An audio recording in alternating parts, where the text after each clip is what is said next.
Okay, here I am back again, FNC Farms. Fixing to head over to one of the fields. We're planting some corn and okra, potatoes, peas, and squash. And run a drag harrow that I just got. Now, trying to make a decision, and I'll ask for some of y'all's help, and I'm not sure how you answer back on things like that. I'm still new to this. Hope I'm not messing a whole lot of it up. Hope it's getting better. But I'm looking at trading my 5555 Mahindra, what you see in my first video, for this Massey Ferguson 4707. There's a couple of things that I'm looking at. It needs to be repaired. If you bring the idle up, you can hear it. Hear that beep? That's some kind of hydraulic sensor. The transmission, all that, clutch and all, work off hydraulics and everything else on the tractors mostly. So anyway, I think it's just a bad sensor. They supposedly ordered me one, and I'm hoping to have it soon, and it's still on hold till that's actually fixed. The temperature went up with me a little bit when I was driving it down the road the other day, and that's something else that I'm going to see about figuring. I ran it some last night, let it idle a pretty good bit, and then went out and ran the drag harrow for a little bit, and then drove it up the road a little bit. Not as far as I did when it overheated with me, and it was in the dark, so it didn't overheat then. So I don't know if it was a fluke or coolant needs to be changed, thermostat not working like it should. Kind of glanced at the water pump. I have blown out the radiator since then. It did have some dirt in it. It wasn't as clogged up as I've seen them before. Blew the air filter out. It was pretty nasty, but I'm going to change all the filters and all if I do buy the tractor. It is used. It has 1,700 hours or so on it. I'm putting some hours on it, but I prefer to buy it than I had a new one. Saves me a good bit of money, and what I'm getting is a trade-in on my Mahindra with a local Massey Ferguson dealer, and we might mention his name later on. We'll see how the deal works out, and then we might throw him a bone from that point. But anyway, I'm fixing to grab some fertilizer I've got, head over towards the field. My cousin has the planter, one row Covington. He's running it with his Ford tractor, so I'm gonna see if I can get hooked up with him, and we can start doing some planting, finish up planting some corn, and then we'll move on from there. So y'all bear with me a minute. I'm gonna jump out and grab the fertilizer, and then we'll start down the road. And I'm gonna put you on pause until I do that. Okay, I've loaded up some fertilizer. I'll show you. That's the drag harrow, and it acts like a hammock when you put fertilizer bags on it. Not bringing a whole bunch this evening. We're gonna see how it goes. So, put you back in the holder.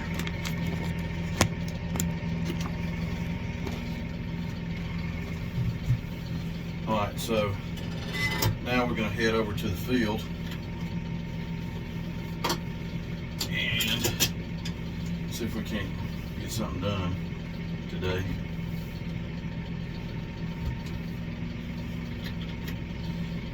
Maybe, and maybe we'll have something to eat come summertime, a few months, a couple of months. Planted some red potatoes and some sweet potatoes. They've been in the ground for a little while now. Really hoping they do well, and it looks like they are. We're going to probably hit them with some ammonium nitrate and get them to growing pretty good.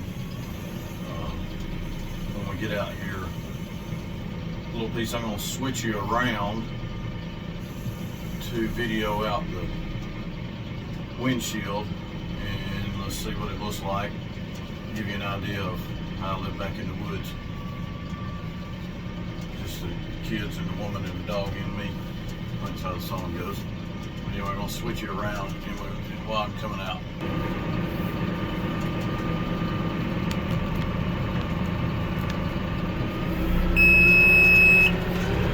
that irritating beep again.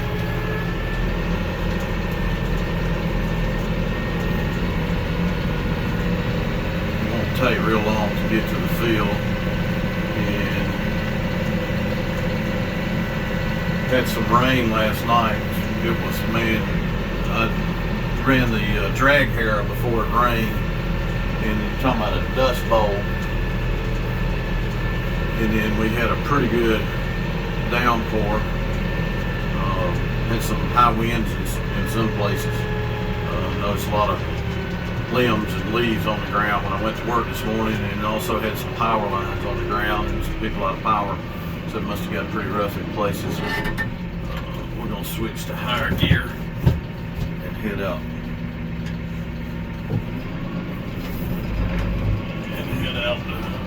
To the road. Get our emergency flashers on.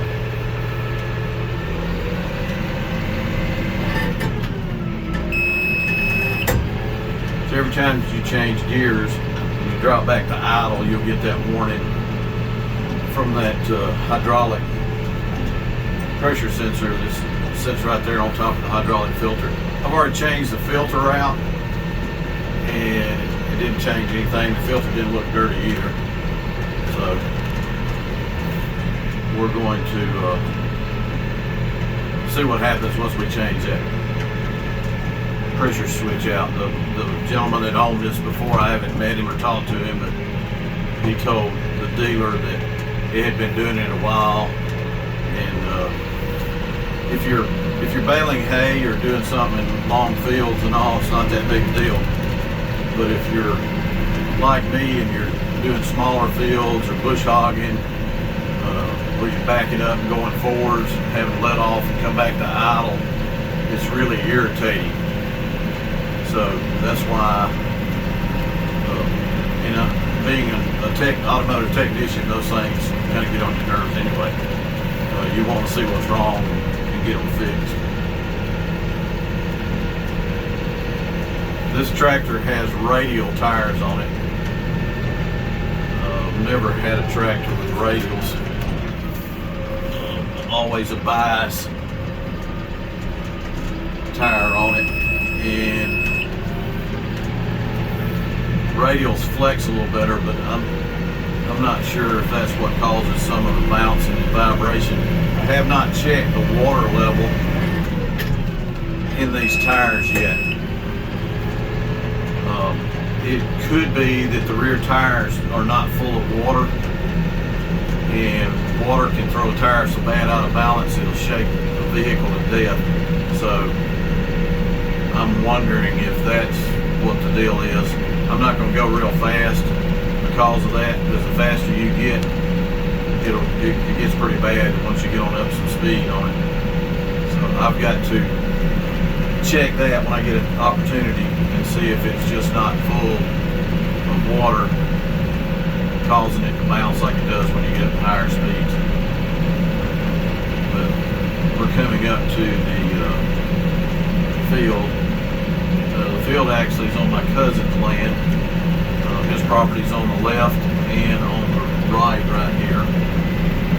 And then this little dirt road coming up, gravel road coming up, actually goes down in through our property. And the first little section of it is his property. But I'm coming up on the field right now.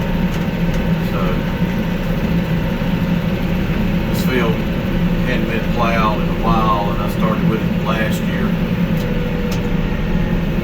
Started back trying to get it back in decent condition, and it's really came a long ways. I plowed it, bush hogged it, plowed it, and sprayed it with Roundup, and then plowed it some more last year, and got rid of most of all the weeds that were growing. And also there's still some trees I haven't got to die out yet, small saplings that have been coming up in here that are, I need to run a subsoiler and see if I can roll them up out of the ground at some point, but I don't know that I'll do that this year. We may just live with it this year, but I've already tilled them and run harrows over them, and they refuse to die. So anyway, we are, we'll see if we can't drag this for a little bit. and see if it gets a little bit better. But anyway, I just thought I'd take y'all for a little bit of ride and let you see some of the stuff that I'm doing. Let me switch you back around. Thought I'd take you down here to the field and let you see a little bit of what we're doing, and then maybe hopefully have a finished product for you to see before long, and maybe I can get a few more videos done and let you ride along with me. I appreciate it. Everybody that's watched, hit the likes, the thumbs up, anything you're supposed to hit, and comment. Let me know if you think I should buy it or look closer at a new one. Mahindra's been a good tractor, but I really do like this Massey. And anyway, leave me some comments, and I'll talk to you later.